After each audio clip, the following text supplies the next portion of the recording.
There once was an ugly duckling with feathers all stubby and brown, and the other birds in so many words said, "Get out of town, get out, get out, get out of town."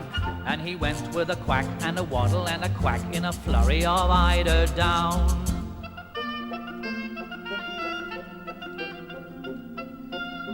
That poor little ugly duckling went wandering far and near, but at every place they said to his face, "Now, get out of here, get out, get out, get out of here."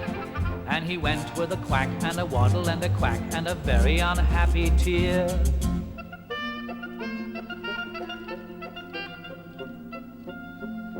All through the winter time he hid himself away, ashamed to show his face, afraid of what others might say.